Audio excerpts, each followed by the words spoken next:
Good afternoon class, myself Dr. Bhanu and today's my lecture on laboratory diagnosis of viral disease। आज के lecture में हम लोग ये जानेंगे कि वायरल डिसीज में कौन कौन से लेबोरेटरी इन्वेस्टिगेशन होते हैं। चलिए शुरू करते हैं। Laboratory diagnostic of viral disease. The laboratory diagnosis of viral infection is useful for the following purposes। तो लेबोरेटरी डायग्नोसिस वायरल इन्फेक्शन में किन किन तरीकों से और इसके लिए इम्पोर्टेंट है, क्यों जरूरी है हमारा लेबोरेटरी डायग्नोसिस वायरल फीवर में, वायरल इन्फेक्शन में। तो स्टार्ट एंटीवायरल ड्रग्स। हमें जब भी किसी पेशेंट को antiviral therapy, antiviral drugs start करनी होती है तो उसके पहले हमें लेबोरेटरी डायग्नोसिस करना जरूरी होता है। Screening of blood donors for HIV, hepatitis B and hepatitis C. Blood donor जो ब्लड डोनेट कर रहे हैं, ठीक है, उनकी स्क्रीनिंग जरूरी है, जिससे जिन पेशेंट जो पहले से जिनको ब्लड डोनेट किया जा रहा है इनमें होने वाले HIV इन्फेक्शन, हेपेटाइटिस के इन्फेक्शन ट्रांसफर ना होने पाए। सर्विलांस पर्पस, इन्वेस्टिगेशन के पर्पस से जरूरी हो जाता है लेबोरेटरी डायग्नोस्टिक।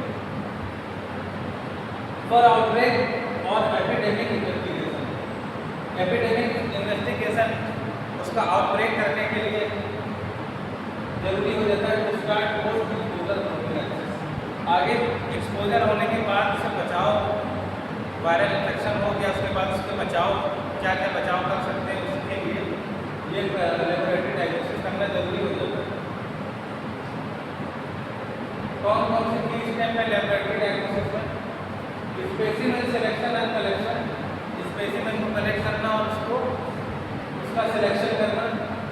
स्पेसिमेन का ट्रांसपोर्ट एंड स्टोरेज, स्पेसिमेन को ट्रांसपोर्ट करना और उसका केयरफुली ट्रांसपोर्ट और केयरफुली स्टोरेज। लेबोरेटरी एग्जामिनेशन और इंटरप्रिटेशन एंड रिपोर्टिंग, ये की स्टेप है डायग्नोसिस में। स्पेसिमेन कलेक्शन में करते समय किन चीज़ों का ध्यान रखना चाहिए?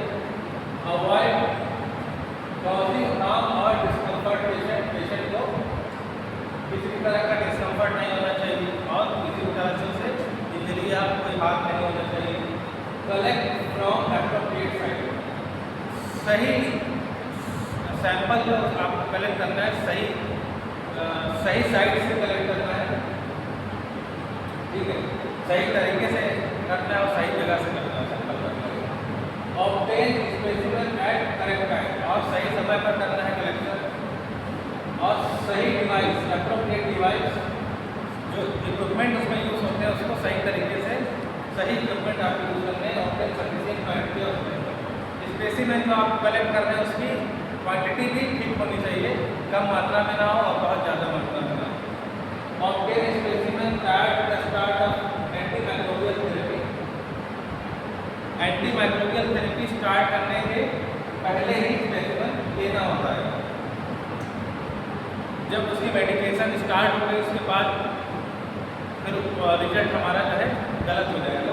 तो एंटीमाइक्रोबियल थेरेपी स्टार्ट होने के जस्ट पहले हमें स्पेसिमेन का कलेक्शन कर लेना है और उसको सही तरीके से लेबलिंग उसकी कर देनी है। सैंपल सिलेक्शन एंड कलेक्शन में क्या होगा? Selection depends upon the specific disease syndrome, viral aetiology suspected. तो सिलेक्शन किस पे डिपेंड होगा?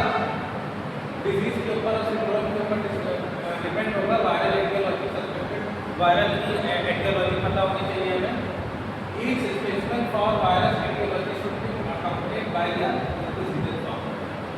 ये रिक्विजिट फॉर्म है, इस पे पूरी डिटेल होनी चाहिए पेशेंट की और सैंपल की, स्पेसिमेन की डिटेल होनी चाहिए और पेशेंट की डिटेल इसमें होनी चाहिए। Requisition form. Types of specimen, specimen किस तरह के हो सकते हैं, कौन से होते हैं वायरल इन्फेक्शन में?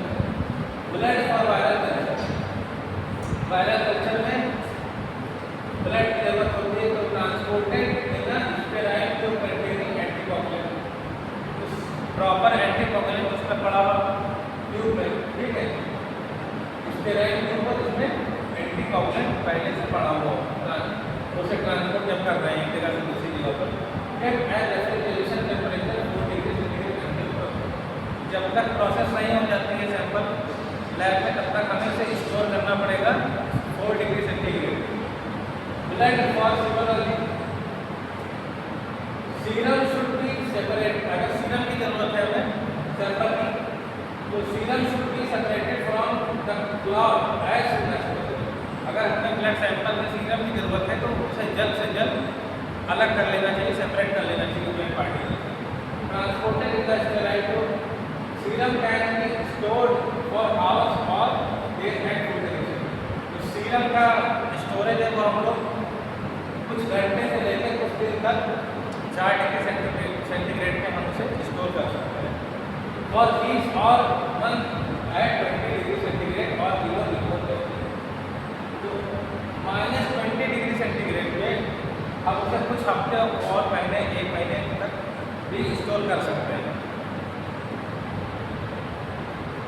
कुछ कॉमन स्पेसिमेन कौन से होते हैं? यूरिन का स्पेसिमेन होता है सैंपल, और स्पूटम का स्पेसिमेन होता है, स्पूट का प्लस का सेरेब्रस स्पाइनल फ्लूइड एसोसिएशन का। स्वैब लेते हैं, स्वैब भी हम लोग अलग अलग साइड से लेते हैं। थ्रोट का स्वैब लेते हैं, नेजल का स्वैब भी लिया जाता है जब कोई ऐसी वायरल डिसीज जिससे हमारा रेस्पिरेटरी ट्रैक्ट प्रभावित है, उसमें क्या लेंगे हम लोग? थ्रोट का स्वैब लेंगे और नेजल स्वैब लेंगे और ओरोफैरिंजियल स्वैब लेंगे, नेसोफैरिंजियल स्वैब भी लेंगे। ईयर स्वैब भी ले सकते हैं अगर वायरल डिसीज की वजह से हमारा आइस में इन्फेक्शन है, आइस का कुछ उसमें इन्वॉल्व है, वायरल इन्फेक्शन में हमारी आइस में अगर इन्वॉल्व है तो आई का स्वैब भी लेंगे। हाई वेलेंस स्वैब HVS बोलते हैं, हाई वेलेंस स्वैब भी लिया जाता है और सर्वाइकल स्वैब भी लिया जाता है। सर्वाइकल स्वैब वेलेंस स्वैब और सर्वाइकल स्वैब जो यूट्रस का जो है सर्विक्स होता है वहाँ से भी स्वैब लिया जाता है, सर्वाइकल स्वैब से। लैबोरेटरी एग्जामिनेशन में कौन से तरीके होते हैं? डायरेक्ट डिमॉन्स्ट्रेशन ऑफ वायरस और वायरल एंटीजन के थ्रू भी डिटेक्शन किया जाता है। तो डायरेक्ट डिमॉन्स्ट्रेशन ऑफ वायरस में इलेक्ट्रॉन माइक्रोस्कोपी के थ्रू हम लोग डिटेक्शन कर सकते हैं। इम्यूनो इलेक्ट्रॉन माइक्रोस्कोपी की होती है, फ्लोरोसेंट माइक्रोस्कोपी होती है और लाइट माइक्रोस्कोपी भी होती है। तो वायरल एंटीजन डिटेक्शन का आप क्या कर सकते हैं? Digest format such as ELISA, direct ICP flow through assay। Detection of specific antibodies में क्या है? Conventional technique such as HAI, neutralisation and CFP। Newer diagnostic format such as ELISA, ICP flow through assay। Molecular method जो होता है उसमें क्या आता है? वायरल जीन डिटेक्ट करने के लिए न्यूक्लिक एसिड प्रोब, वायरस का कौन सा न्यूक्लिक एसिड है ये पता करने के लिए, फॉर डिटेक्शन ऑफ DNA और RNA by hybridisation. DNA virus है या RNA वायरस है इसके लिए पता लगाने के लिए वायरल जीन डिटेक्ट करते हैं। PCR करते हैं और DNA डिटेक्शन बाय एम्प्लीफिकेशन, और रिवर्स ट्रांसक्रिप्टेज PCR करते हैं RNA डिटेक्शन के लिए, PCR करते हैं DNA डिटेक्शन के लिए, और रिवर्स ट्रांसक्रिप्टेज PCR करते हैं RNA डिटेक्शन के लिए। रियल टाइम PCR करते हैं DNA क्वांटिफिकेशन के लिए, और रियल टाइम RT PCR करते हैं और RNA क्वांटिफिकेशन के लिए। Isolation of virus bye isolation कहाँ होगा? Animal inoculation, embryonated egg inoculation और टिश्यू कल्चर। तो वायरस का आइसोलेशन कहाँ होता है? एनिमल से, एम्ब्रियो से, एम्ब्रियोनेटेड एग से, और टिश्यू कल्चर का कहाँ से? ऑर्गन कल्चर किया जा सकता है, explant culture, cell line culture, ठीक है। डायरेक्ट डिटेक्शन फ्रॉम स्पेसिमेन और viruses that are difficult to cultivate can be used as primary tool for diagnostic.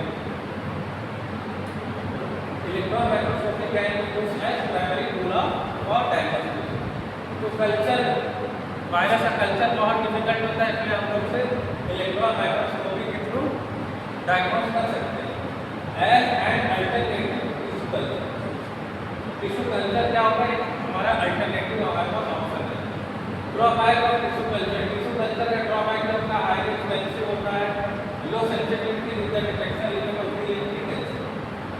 और specificity is also low.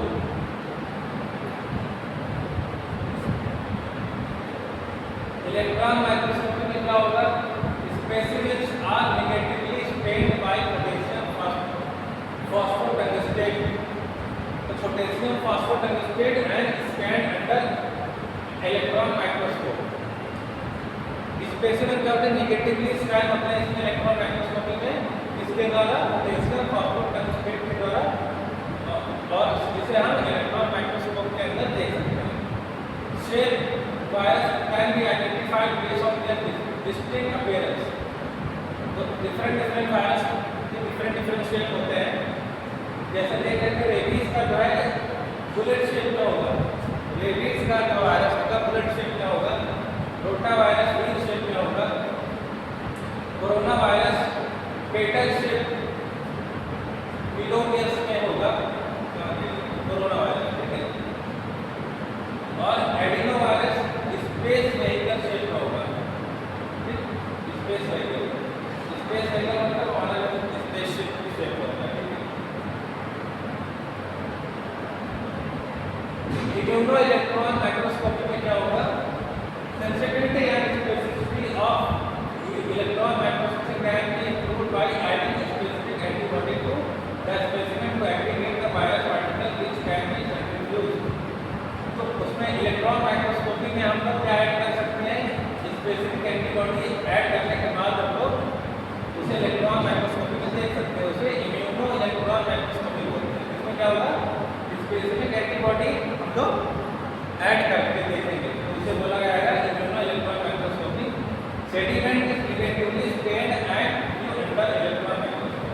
जो सेडिमेंटेशन है वो नेगेटिव स्कैन होगा, जो नेगेटिव स्कैन मतलब ब्लैक जो आप स्कैन देख रहे हैं वो नेगेटिव स्कैन होगा। इलेक्ट्रॉन माइक्रोस्कोपी में नेगेटिव स्कैन दिखेगा। फ्लूरोसेंट माइक्रोस्कोपी में क्या होगा? Direct immunofluorescence technique is employed to detect viral particle in the clinical sample. इसमें क्या होता है? फ्लूरोसेंट डाई से हम लोग उसे स्कैन करेंगे। Clinical application diagnosis of rabies in skin biopsy, corneal smear of infection infected patient. Rabies की बायोप्सी में क्या होगा? स्किन से हम लोग बायोप्सी करेंगे और corneal smear of infected patient का लिया जाएगा। सिंड्रोमिक अप्रोच क्या होगा? Diagnosis of respiratory infection caused by influenza. Influenza के केस में रैपिड डिटेक्शन हो जाएगा इन्फ्लुएंजा वायरस का, राइनो वायरस का और रेस्पिरेटरी सिंशियल वायरस का, एडिनो वायरस का है, हर्पीज वायरस का carried out by adding specific antibody to each of this virus. तो एंटीबॉडी ऐड करके जो हम माइक्रोस्कोप इलेक्ट्रॉन माइक्रोस्कोप में एग्जामिनेशन करेंगे तो ये डिटेक्ट हो जाएगा। Detection of adeno virus from conjunctiva. Adeno virus का जो है हमारा कंजंक्टिवा के स्मेयर में हमें डिटेक्शन देखने को मिलेगा। लाइट माइक्रोस्कोपी में क्या होगा? Inclusion bodies, histopathological staining of tissue section में भी useful for detection of the inclusion body. Light microscopy inclusion body देखने को मिलेगी। ये इंक्लूजन बॉडी है। इंक्लूजन बॉडी कैसे? टिश्यू सेक्शन में देखने को मिलेगी और पैरासिटिक एंटीसाइटिक वायरल इन्फेक्शन, ठीक है। ये जो आप देख रहे हैं इंक्लूजन बॉडी देखने को मिलेगी। हिस्टोपैथोलॉजिकल स्टेनिंग में तो लाइट माइक्रोस्कोपी में हिस्टोपैथोलॉजिकल स्टेनिंग करेंगे। और इम्यूनो पेरोक्सिडेज स्टेनिंग में देखने को मिलेगा टिश्यू सेक्शन और cell protected viral antigen are stained using antibodies that holds radish peroxidase HRP following this hydrogen peroxide and coloring agent Bacteries dedicated are added। तो tissue section में और या tissue section या सेल्स में हम लोग इसके ऊपर वायरल एंटीजन कोटेड होता है। Viral antigen coated tissue section और सेल्स क्या करेंगे? स्टेन करेंगे, एंटीबॉडी के साथ टैग करके स्टेन करेंगे। उसमें किसके साथ में? हॉर्स रेडिस पेरोक्सिडेज के साथ HRP उसके साथ में और क्या चीज हाइड्रोजन पेरोक्साइड भी इंक्लूड होगा। और कलरिंग एजेंट कौन सा यूज होगा? वैलिडेटिंग डेरिवेटिव, ठीक है। The colour complex form can be detected under light. इसका जो कलर कॉम्प्लेक्स वो आपको ये देखने को मिलेगा लाइट माइक्रोस्कोपी में। Detection of viral antigen, various formats are available for detection of viral antigen in serum and other samples. Some important antigen detection tests include तो वायरल एंटीजन जब सैंपल में जब चाहे ब्लड का सैंपल हो चाहे smear हो, ठीक है, उसमें हम लोग क्या देखते हैं वायरल की प्रेजेंस कैसे देखने को मिलती है? वायरल एंटीजन के माध्यम से। जब भी वायरल एंटीजन सैंपल में देखने को मिलेंगे तो उसी के अकॉर्डिंग हमें पता चल जाएगा कौन सा वायरस से अफेक्टेड है। जैसे HBs agent HBe antigen detection for hepatitis B infection from serum. Serum में जब हमें HBs एजेंट और HBe की प्रेजेंस देखने को मिलेगी तो हम समझ जाएंगे कि हेपेटाइटिस बी का इन्फेक्शन वो है।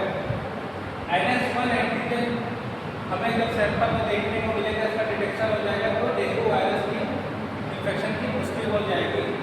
P24 एंटीजन डिटेक्शन किसमें?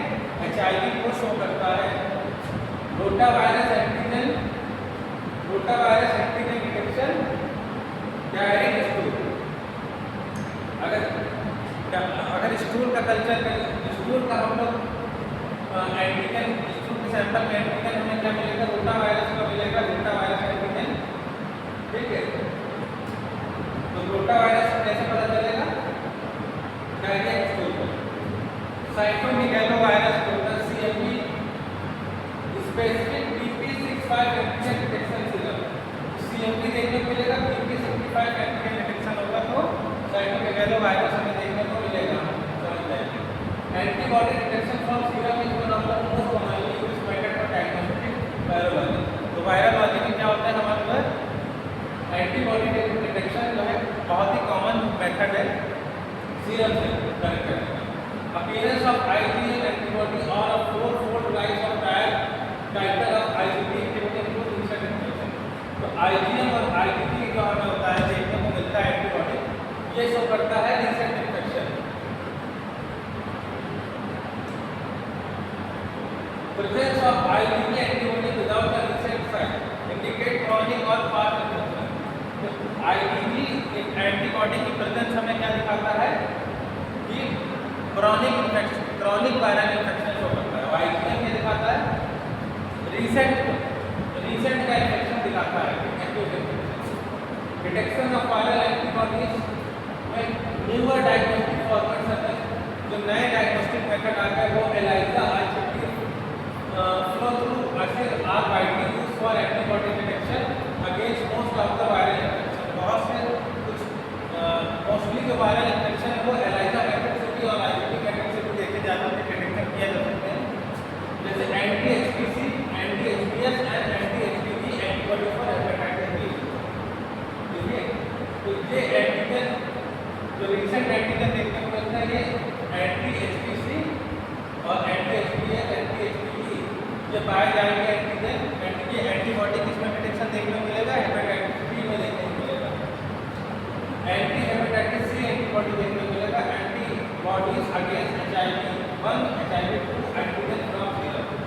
ठीक, HIV के लिए HIV2 देखने को मिलेगा। Anti dengue IgG antibody dengue के इन्फेक्शन में देखने को मिलेगा। मॉलिक्यूलर मेथड से देखा जाए तो एंटीजन एंटीबॉडी डिटेक्शन मेथड का ये मॉलिक्यूलर मेथड से देखा जाए तो मोर सेंसिटिव होता है, स्पेसिफिक एंड क्विक रिजल्ट होता है। कल्चर से इसका रिजल्ट बहुत ही बेहतर रहता है, बहुत फास्ट रहता है और सेंसिटिव बहुत सेंसिटिव रहता है, एक्यूरेट रहता है। पॉलीमेरेज चेन रिएक्शन PCR जिसे बोलते हैं, ये भी वायरस डिटेक्शन के लिए काफी हेल्पफुल है। Reverse transcriptase RT-PCR reverse transcriptase PCR RT-PCR को बोलते हैं, ये भी हो गया। मल्टीप्लेक्स PCR फॉर्मेट बायोफायर के नंबर एक रियल टाइम PCR, ये सब हमारे जो मॉलिक्यूलर मेथड है वायरस डिटेक्शन के। आइसोलेशन ऑफ वायरस कैसे होगा? Viruses can not be grown and artificial culture media. Virus artificial culture media में ग्रो नहीं कराए जा सकते। आपको पता है वो होस्ट में ही कल्चर होते हैं, ठीक है,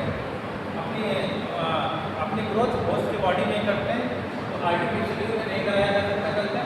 replicated by animal inoculation, egg inoculation और tissue culture.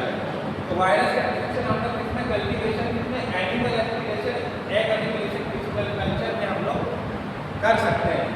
Being labour intensive, technically demanding and time consuming, virus isolation is not typically used in diagnostic biology. The specimen should be collected properly and immediately transported to the laboratory. Specimen को हमें क्या करना होगा, collect करना रहेगा ठीक तरीके से प्रॉपर्ली है लेबोरेटरी के लिए, उसे सही समय पर जल्द से जल्द हमें पहुंचाना होगा। Respiration is essential duration transmission as most viruses are heat लगाना। बहुत से वायरस जो है हीट लाइबल रहते हैं, इसलिए उनको रेफ्रिजरेट करके जो है सैंपलिंग की जाती है। Because of ethical issue related to use of animal inoculation is largely restricted only for research. Animal inoculation जो है ये प्रोहिबिटेड है और रेस्ट्रिक्टेड भी है, ठीक है, और ये केवल रिसर्च यूज में यूज होता है animal inoculation. Research use to study viral pathogenesis और वायरल ऑन्कोजेनेसिस और वायरल वैक्सीन ट्रायल। तो रिसर्च यूज में कहाँ पर यूज होता है, वायरल पैथोजेनेसिस जानने के लिए और वायरल ऑन्कोजेनेसिस जानने के लिए, और वायरल वैक्सीन, वायरल जो वैक्सीन बनती है फार्माकोलॉजी लैब में, उसके लिए एनिमल इनोकुलेशन होता है। जनरल उसमें ये restricted. Diagnostic use primary isolation certain virus which are difficult to cultivate otherwise supplies arbovirus and Coxsackie virus, ठीक है। तो ये वायरस का कल्टीवेशन जो है डिफिकल्ट होता है। एग इनोकुलेशन देखेंगे तो एम्ब्रियोनेटेड एग, एम्ब्रियोनेटेड एग्स जो है इसमें एम्ब्रियो बना हुआ ऐसा है। First use for viral cultivation by Goodpasture in 1931 में ब्रूट पास्चर के द्वारा एम्ब्रियोनेटेड एग में कल्चर किया गया था। Embryonated hen's egg has 4 sites which are specific for the growth of certain virus. तो कुछ वायरसों की ग्रोथ कल्चर किसमें कराया गया था, मुर्गी के अंडे में, हेंस एग, ठीक है। Yolk sac inoculation, amniotic sac, allantoic sac and chorioallantoic membrane can होते हैं, ठीक है। Tissue culture, organ culture, explant culture और सेलुलर कल्चर, ये होता है। ऑर्गन कल्चर में क्या होगा, use for certain fastidious viruses that are affiliated to specific organ में जिनकी एफिनिटी होती है उसके लिए फास्टिडियस जो वायरस होता है उनको किया जाता है। और tracheal culture for isolation for corona virus, जैसे कोरोना वायरस के लिए ट्राइकियल कल्चर आइसोलेशन मेथड से किया जाता है। एक्सप्लांट कल्चर का ऑब्सोलेट करता है fragment of mice tissue can be growth as explant adenoid explant use for adeno virus के लिए एडिनोइड एक्सप्लांट यूज होता है। Cell line culture